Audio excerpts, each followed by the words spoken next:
Aloha, and welcome to our discussion about the important charter amendments that'll be on our ballot. You'll be receiving your ballot on October 21st in the mail, and it'll be due by November 8th. Today we're going to be discussing Charter Amendment number 4. And with me today for that discussion are Dick Mayer. Dick has been a professor for 34 years at the university and also a very important active member in the development of all the different charters that we have right now on our ballot. Kelly King is a 3-term county council member and former member of school board.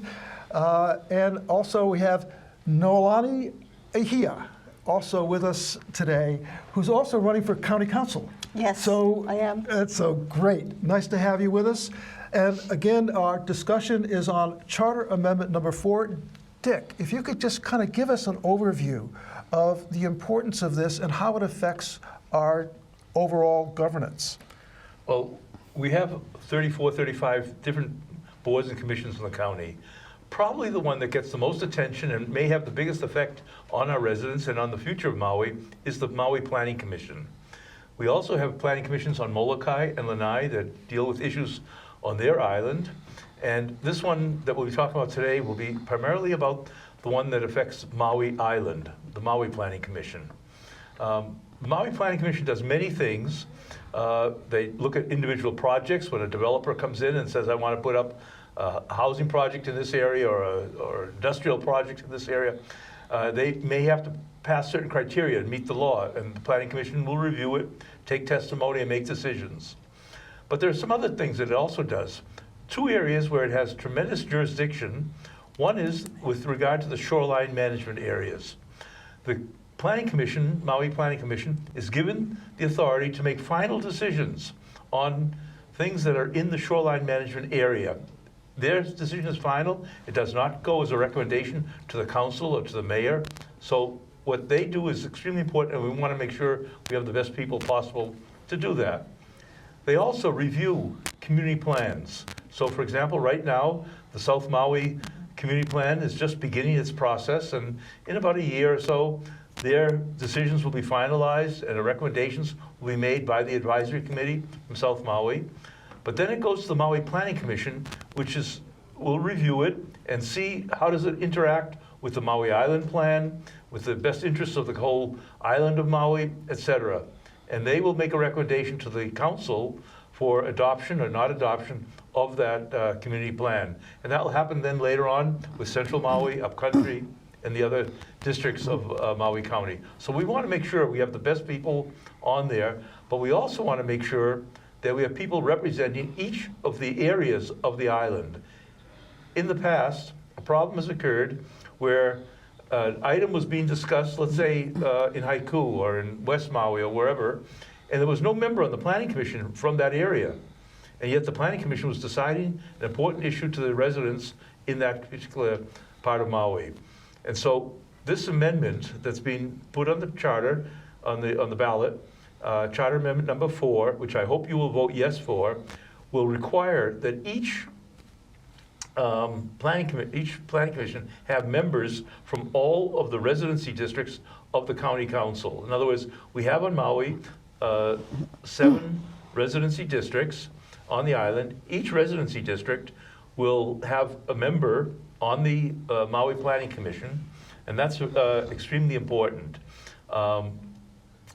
It would have been my preference to have had one member from each of the community plan districts, which are slightly different, but this is a step in the right direction, and it can be no more than 2 from any one area. So there could be 2 people from Central Maui, let's say Wailuku, Kahului, or 2 from West Maui, but there could never be 3 or 4 from one area that would block the Planning Commission from having representation from all of the areas.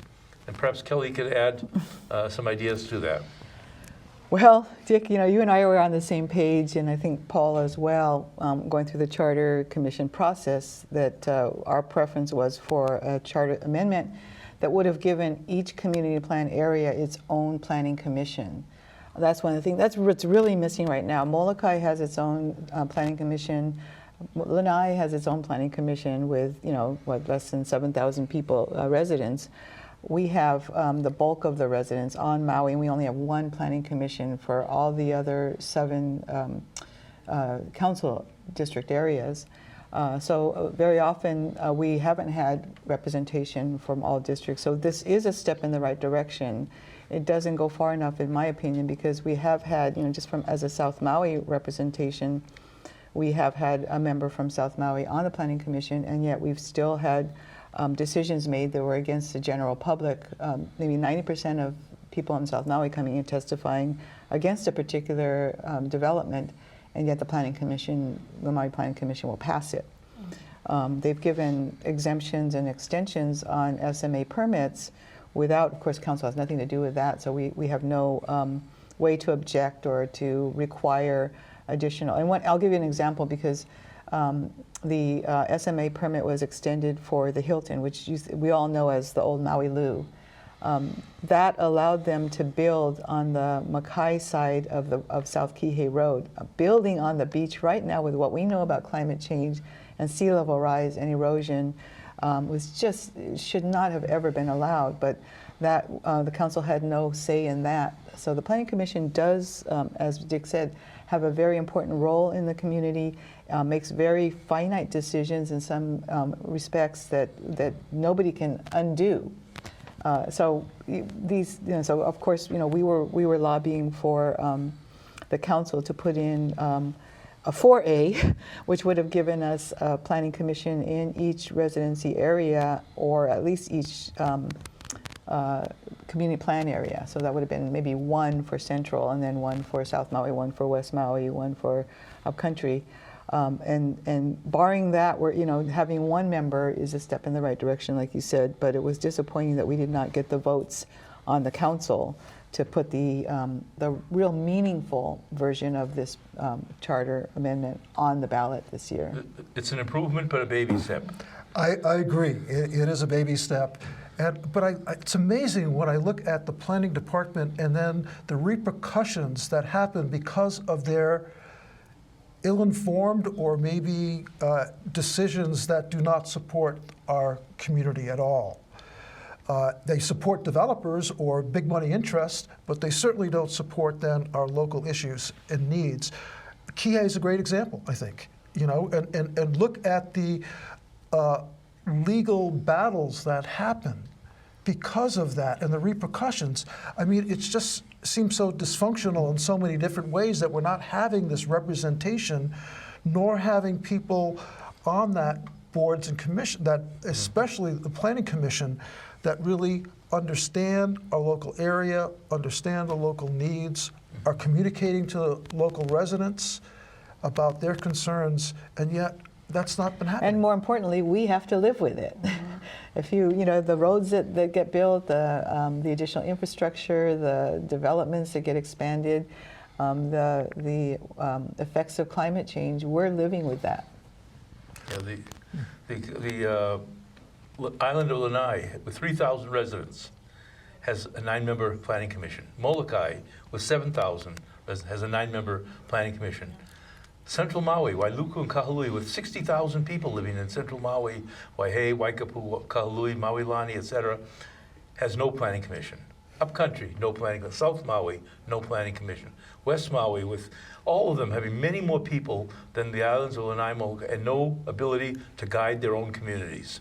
And I think this is a baby step in that direction, but hopefully a future charter commission, or maybe the council itself, will, in the intervening years, set up planning commissions in each of our community plan districts to make the proper decisions. And let me just stop you right there, Dick, because we can't wait 10 more years for the next charter commission. No, we need the next council in 2 years to put this back on the ballot, to give us our old planning commissions in these. And seeing that you are running for county council, yes, I am. What are your thoughts on this whole process that we have right now? This really is about geographic representation and making sure that the voices of the people are heard from the communities that these projects are going to be affecting. And one of the things I don't think people realize is that the Planning Commission also makes decisions about short-term vacation rentals, and they review those permits. So I remember I've testified before the Planning Commission many times, and I was testifying for something else, but there was a short-term vacation rental permit application, and the family had purchased a house by the shore in Kulakai, or what people refer to as Kihei, and they didn't like it because there were too many other short-term vacation rentals on the block, and they felt like there was no kids for their family to play with. So they purchased another home in Haiku, and they wanted to turn their home into another vacation rental. And I was just like, this is supposed to be a neighborhood for our people. This is part of the problem why so many people are houseless, because we've got so many short-term vacation rentals. And the Planning Commission actually passed this permit, and the majority of the people there to testified against it. And one of the planning commissioners actually said, well, we are capitalists, aren't we? And what I heard from that is that, this is not a discussion about capitalism, right? But what I heard from that is that somebody's ability to make more, somebody who already has money's ability to make more money was more important than the people in that neighborhood. And that hurt. That's not right. It's not pono.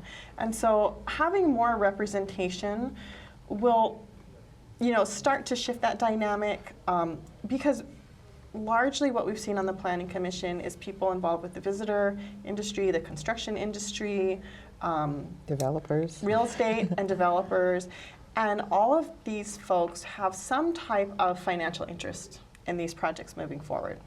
And that's not to say they're bad people, but they have a different perspective than the people of the communities living in the communities who are rooted in the communities. And I think that's really the crux of it, is we need people from those places to be the voice and to be making those decisions. Very nicely said. Very well said. There's another part of this amendment that doesn't always get notified, and that is on the island of Molokai. We have a small section of Molokai on the North Shore, which we all talked about as, in the old days, it was the leper colony, the Hansen disease area, that the residents there are passing away over the years, and eventually that will no longer be an area where Hansen disease patients will be sent to live. It's going to be part of a national park system entity, and right now it's not part of Maui County. It's run by the State Department of Health. So what we'd like to do in this amendment, if it gets passed, and hopefully it will, is that if the state is willing to transfer from the Department of Health to Maui County, it's basically saying Maui County will accept. It puts in, because the rest of our charter excludes this area. So this will open it up that for all the conditions. And so the Planning Commission on Molokai would help decide the future of that area. All the other boards and commissions that deal with Maui County issues would also deal with this area. It just opens it up, and that's I think, a no-brainer, because there's no reason for the Department of Health to be operating a system where health isn't even an issue anymore. Well, to that topic, Dick, thank you for bringing that up, because Kalaupapa is very sensitive, especially for Kanaka Maoli and people who have ancestors who perished at Kalaupapa.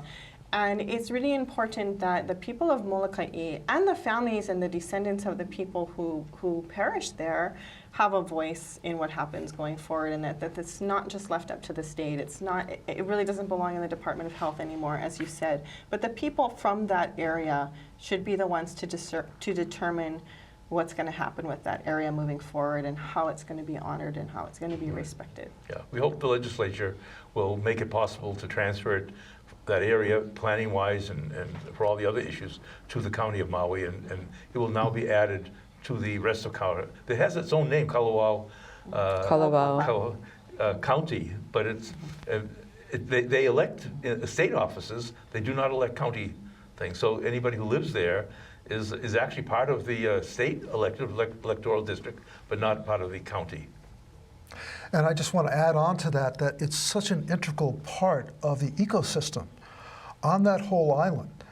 To have it not be part of a jurisdiction that the major residents who live there can have a say on is to me, does not make much sense at all. And this certainly starts to put that balance in that perspective then of dealing with the whole ecosystem of that island that they will have the opportunity to do that. Right. So again, I think it's a very important that, and also a step, like you're saying, in the right direction for this charter amendment. right. So for people to vote yes Yeah. on this. Yeah, and I'm going to tie two charter amendments.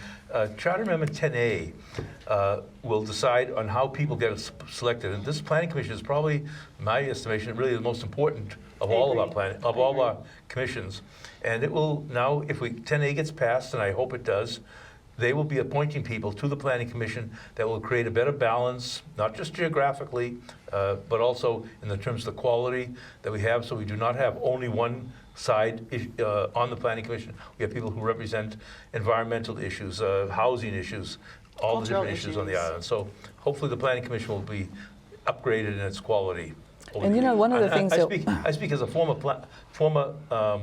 planning commissioner. I was one years ago, 50 years ago, in fact. And it dates me, but I was on the planning commission back in the early 70s, and it was very one-sided. In those days, there weren't not three planning commissions. There was only one for the whole county. It's Now, interesting that now we have equity for Lanai and Molokai, but not for the other communities on Maui. And the other part that we haven't talked about that is actually being done by ordinance is the advisory committees, which are supposed to advise the Planning Commission in these various areas. HANA has had one for many, many years. We finally got, in my term, it was my proposal with Mike Molina's proposal, finally got advisory committees in South Maui and in the Haiku Paia area. So we need a planning commission that's going to take that advice in the decision making. We still need an advisory committee in West Maui and Upcountry and Central. if we didn't have the one planning commission, probably Central. But one of the complaints and the reason why those of us who proposed and pushed for district planning commissions is the fact that the Planning Commission doesn't listen to HANA Advisory Committee. They've come out very strongly in support of certain initiatives that have been largely ignored by the Planning Commission in the past. And we'll see how well they do with the South Maui Advisory Committee and the Paia Haiku Planning Advisory Committees. Those were proposed a year and a half ago and put into a previous budget, and they're only now getting started. So there's another issue, is once these charter amendments go into effect, that they get voted in, how quickly is the administration going to, support what's in here? I've seen charter amendments from 2012 that were, that created the EPNS division, the Environmental Protection and Sustainability Division, and that was not fulfilled till 2018. So it's also, this has to tie into administration who understands that this is the law. Your job is to follow the law. Great. Would you like to add anything else, Millie, on that? Just thank you for this opportunity to be able to talk about these things, because I think a lot of our folks don't always know where to access the information about how to vote for these on the ballot. And it can be confusing when you get this ballot in the mail if you don't know. So I'm hoping that folks will be able to really learn, how they can actively engage, and we can up people's civic engagement. And maybe some of the folks watching will want to apply for some of these boards and commissions, because we really do need our people, our grassroots people who are involved in these issues on the ground every day to be representative in boards and commissions, but especially the planning commissions. Mahalo nui. Dick, Kelly, would you like to add anything else? I wanted to really appreciate Noe for the discussion, because when you bring up things like the community involvement and the importance of protecting the environment over commercial interests, those can both exist, coexist. So we don't have to choose between having a healthy economy and having a healthy environment. We can make both happen, but it has to be done in a thoughtful way. And one of the issues that comes up over and over again is who's making the money, and why is it going into big development or big corporations? It's a conversation that I've been having for 25 years in the renewable energy industry, and why we're fighting constantly against big oil, because it's such a win-win situation to create a new economy with green jobs. But what we're fighting it's the same people who have been making the money all along. And that's kind of the underlying philosophy behind a lot of these charter amendments. It's not just the nuts and bolts of what we're voting for, but what we're voting for is more community involvement, bringing those two things together and realizing that the economy is a wholly owned subsidiary of the environment, not the other way around. And so that's where we're going in the future. That's how we're going to survive. We're not going to survive if we put our land in the hands of a few people who are going to be making all the money and not giving the community a voice. So your comments are so relevant because it ties in the philosophy of almost all of these charter amendments, not just the nuts and bolts of what we're talking about, but why we're talking about it with a healthy community, what we're trying to create. So thank you. You're so right, Kelly, because I mean, really what we're doing is trying to end the plantation politics era, right? Right. Because those plantation politics put, and this is nothing against folks who worked on the plantations and the nostalgia around plantation in that respect, but plantation was all about industry. It was about money for the wealthy few. For the owning class, not for the people. And really what we're trying to do is put the power back in the hands of the people, which, especially for Kanaka Maoli, it's our kuleana to malama the environment, to be in a state of interdependence. And that's how we survived here for a few thousand years. And it's only been in a short time in the history of the world that industry is literally creating the catastrophe that's upon us with climate change. And if we don't step up and shift this structurally in our communities, we're all going to lose, including the big money, because their houses are going to get washed away too. That's right, exactly. I mean, they're the ones living on the beach, so they'll be the first ones. The tsunamis do not discriminate, and neither do the fires and the floods. So right. this really is for everybody, and it especially is for the next generations. That's right. Thank you. Dick, do you have any final No, words? I think we've covered the item, and I just hope people will vote yes on Amendment 4. Amendment 4. It's an excellent amendment, and it's an improvement, but let's hope that the council in the future will go further and set up planning commissions for each of our districts. I want to thank our guest for participating in this very important discussion about this Charter Amendment number 4. And also I want to reflect on what Dick said a little earlier about how important it is also to include in your voting 10A, which the two of them combined can make a huge difference for our community. And also, I want to really encourage you, and if you know other people who are registered, then please, when you get your ballot, it'll be on October 21st, please fill it out and mail it. We had a very low turnout, 34.8% in our primary. So if you could encourage other people also to vote, because these charter amendments have a huge impact on our future. So please consider all 13. I know for me, I'm going to be voting yes on all 13. Mahalo.